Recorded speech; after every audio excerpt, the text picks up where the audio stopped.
Bonjour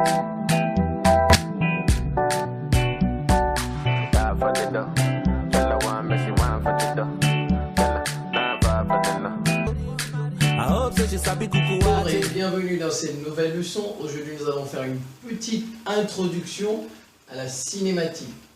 Une petite introduction. Nous allons brièvement présenter ce que c'est que la cinématique et les différents outils que nous allons utiliser dans la leçon. Eh ben voilà, la cinématique, c'est autour de... C'est juste l'introduction, eh ben c'est tout.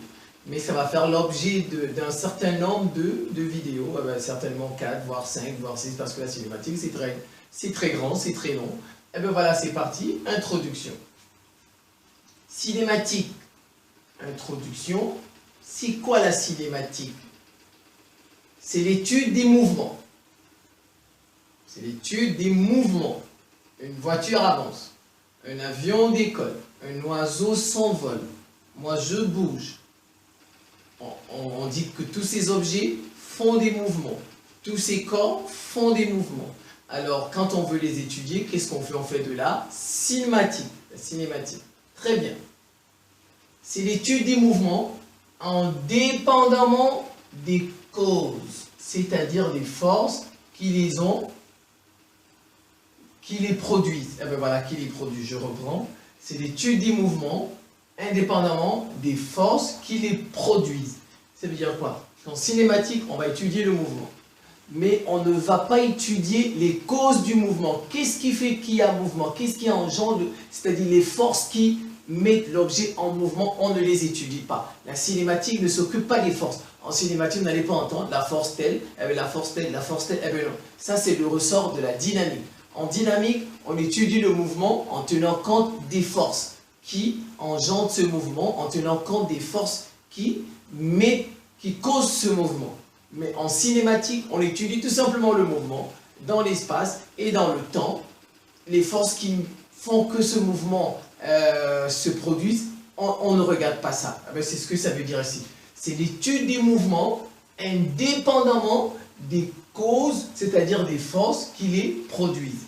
Les causes, c'est-à-dire les forces des mouvements, sont du ressort de la dynamique. C'est ce que je disais tantôt. Donc, cinématique, étude du mouvement, les forces, on ne regarde pas les forces qui ont causé ce mouvement. C'est ça la cinématique.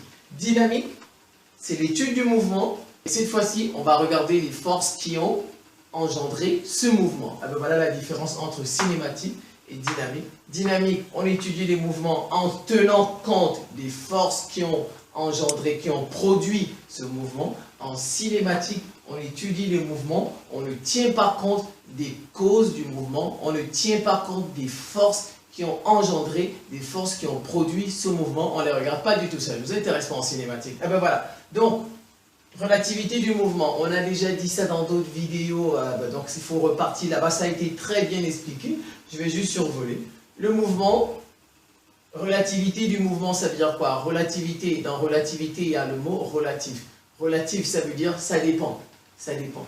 Mouvement, action de bouger, le fait de bouger. Donc ça veut dire relativité du mouvement, ça veut dire que le mouvement, c'est quelque chose de relatif. Le mouvement, il dépend, il dépend. Il dépend de quoi? Le mouvement est relatif. Il dépend de l'observateur. Très bien, il dépend de celui qui observe. Celui qui observe la voiture passer. Eh bien voilà, ça dépend de celui qui observe, de celui qui va voir un avion décoller. Eh bien voilà, donc on dit que le mouvement, il est relatif. Mais je dis, ça a déjà été expliqué dans une vidéo passée. Si vous allez la revoir, cette vidéo intitulée « Relativité du mouvement », eh ben, je pense que vous allez mieux comprendre. Alors, je continue. Un objet est en mouvement, par rapport à un autre. C'est toujours comme ça. Regardez-moi, je bouge, je parle, je suis en mouvement. Mais par rapport à quoi? Au sol. Vous voyez? Par rapport au sol, c'est parce que le sol ne bouge pas, et moi je bouge, que vous dites que, eh ben voilà, que celui qui me regarde dit que je bouge. Si le sol bougeait en même temps que moi, ben on ne saurait pas si je bouge. Vous voyez? C'est ça. Donc, le mouvement, un objet en mouvement, toujours par rapport à un autre objet, et qui va cette fois-ci servir de référence. On est toujours en mouvement par rapport à quelque chose. toujours par rapport à un autre objet. La voiture qui passe devant votre maison, elle est en mouvement par rapport à la terre. Vous voyez, la terre ne bouge pas, du moins devant votre maison. La terre, ça ne bouge pas. On sait que la terre, elle tourne autour du soleil, autour d'elle-même, mais devant votre maison, la terre ne tourne pas, elle ne bouge pas. Donc la voiture qui passe, elle est en mouvement. Vous voyez, elle est en mouvement par rapport au sol, par rapport à la terre devant votre maison. C'est ça. Donc je reprends. Un objet est en mouvement, toujours par rapport à un autre objet qui va servir de référent, qui sera le référentiel. L'objet là, par rapport au... Quand la voiture passe devant votre maison, elle est en mouvement par rapport au sol. Et le sol là, c'est quoi? Il va servir de référence. Il sera le référentiel. On va toujours étudier, on va étudier le mouvement de la voiture qui passe devant votre maison par rapport au sol. Donc le sol va servir de référence. Il sera le référentiel. Alors, ça a été expliqué. On a 3 types de référentiels. Le référentiel terrestre, le sol. Le référentiel géocentrique, le référentiel héliocentrique. En cinématique, on tient compte de tout ça, les référentiels. Alors, notion de repère. J'ai déjà expliqué ça, mais dans une autre vidéo. Donc, il est très bien expliqué. Donc, notion de repère, c'est le 3e point. Notion de repère. Déjà aussi, les repères, on les a fait. On a 2 types de repères. Repère d'espace. Je reprends. On a 2 types de repères. Repère d'espace et repère de temps. Pour étudier le mouvement d'un objet, il faut un espace, un emplacement, si vous voulez. Il passe devant votre maison à quelle heure? Il faut savoir. Eh bien voilà, c'est le temps. Donc on a besoin de 2 repères. Repère d'espace et repère de temps. Repère d'espace. Le voilà. O-I-J-K. I, abscisse. J, ordonnée. K, l'altitude, encore appelée la côte, ou bien la hauteur. Eh bien voilà. Alors les vecteurs IJK, on dit c'est des vecteurs unitaires. Unitaires. Pourquoi? Parce que leur norme est égale à 1. Leur norme est égale à 1. C'est des vecteurs unitaires. Voilà, maintenant, un repère, il a toujours une origine et une base. Le O, c'est l'origine. IJK, c'est la base du repère. Voilà. Un repère, il a toujours une origine. Cette fois-ci, ça c'est un repère orthonormé. Ça c'est un repère orthonormé. Il a une origine, O. Il a une base, IJK. Et les 3 vecteurs, on va dire, ils sont non coplanaires. Ils ne sont pas dans le même plan. Ils sont pas dans le même plan. Regardez, I il est par là, J est dans l'autre plan. Eh bien, ils sont non coplanaires. Faire un peu de maths. Alors, il va servir à quoi le repère d'espace? Il va servir à quoi? À positionner un mobile au cours du temps. On saura où il se trouve. On sait où je suis en ce moment. Voilà, c'est le repère d'espace. Il sert à positionner un objet, il sert à positionner un corps, il sert à positionner un solide, il sert à positionner un mobile dans le temps. À le positionner, à donner sa position, son emplacement au cours du temps. Ça, c'est le repère d'espace. J'ai fait des vidéos là-dessus, comment trouver un point dans les repères d'espace et ainsi de suite. Voilà, comment lire les coordonnées. Repère de temps. Alors lui, il permet d'associer une date à chaque position d'un point en mouvement. Repère de temps. Le temps, c'est la date. Il est ici et maintenant. À quel moment? Eh bien, à quelle heure, à quelle minute, à quelle seconde, et ainsi de suite. Voilà, c'est ça. Il permet d'associer une date à chaque position. Ma position est là maintenant. On va lui associer une date. Il est, par exemple, peut-être midi, ou bien 14 h, ou bien ainsi de suite. Eh bien, voilà, c'est ça. Donc, permet d'associer une date à chaque position d'un mobile en mouvement. Ça, on appelle ça l'axe des dates. Voilà, l'axe des dates. Cet axe, comme ici, vous avez, bon, ça a une origine. On dit origine des dates. L'origine des dates. L'origine, on la prend toujours par exemple T égale 0. L'origine des dates, c'est T égale 0. Ici, il y a des parties négatives, il y a des parties positives. On va être T1, T2, T1', T2'. À partir d'ici, négative, ici, positive. On appelle ça l'axe des dates. L'axe des dates. Et ça, c'est l'origine des dates. Et cette origine, on la note le plus souvent t égale 0. Cet axe des dates a une unité de temps. Une unité de temps, c'est la seconde, c'est la seconde.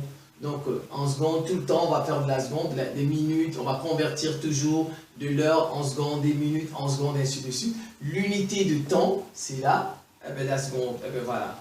Donc je reprends, on a deux types de repères pour pouvoir se repérer comme ça, pour faire de la cinématique, on aura repère d'espace, repère de temps, repère d'espace, positionner un mobile au cours du temps, repère de temps permet d'associer une date à chaque position d'un point en mouvement, un axe de date, on va dire ça comme ça, qu'il y a une origine des dates, une unité qui est la seconde.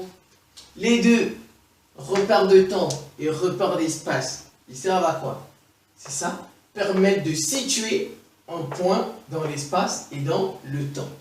Repère d'espace, repère de temps, permet de situer un objet, permet de situer un point, permet de situer un corps dans l'espace et dans le temps. Et bien voilà, on va passer au mobile. En cinématique, on ne va plus dire corps, on va remplacer tous ces mots objet, corps, on va dire mobile. Tout corps sera appelé mobile, notez M. Mobile, tout corps en mouvement, bien sûr, tout corps en mouvement sera, parce que la cinématique, on étudie le mouvement, sans tenir compte des forces. Vous avez vu depuis que je parle là, il n'y a pas de force là-dedans, n'est-ce pas? Voilà, en cinématique, il n'y a pas de force là-dedans, on ne parle pas de force là-dedans. On parle du mouvement, mais on ne parle pas des forces qui ont engendré ce mouvement. Donc, tout corps en mouvement sera appelé mobile M. La trajectoire, on va étudier la trajectoire. On a trois types de trajectoires. Elle peut être rectiligne, si c'est une droite, on a déjà vu ça dans une autre vidéo. C'est une droite si elle est rectiligne. Elle est circulaire, peut être circulaire. Si c'est une ligne, eh ben voilà, on dit elle est curviligne. Mais là, je vous ai mis ici. Rectiligne, circulaire, curviligne. Je n'ai pas terminé parce que je n'ai pas assez de place. Donc, la trajectoire, c'est quoi? C'est les différentes positions du mobile au cours du temps. La route, par où il est passé? Il est passé par où? C'est ça la trajectoire. La trajectoire, c'est simple, c'est la route. Par où il est passé? Moi, par exemple, on va dire, je suis passé par ici. Ben voilà, c'est ça ma trajectoire. La trajectoire, c'est les différentes positions que j'ai occupées au cours du temps. Ben voilà, c'est ça la trajectoire. Donc, les différentes positions du mobile au cours du temps. On a trois types de trajectoires. Rectiligne, si c'est une droite. Circulaire, si c'est un cercle. Et même si c'est une portion de cercle ou bien une courbe, on dit c'est curviligne. Ça n'écrit pas bien.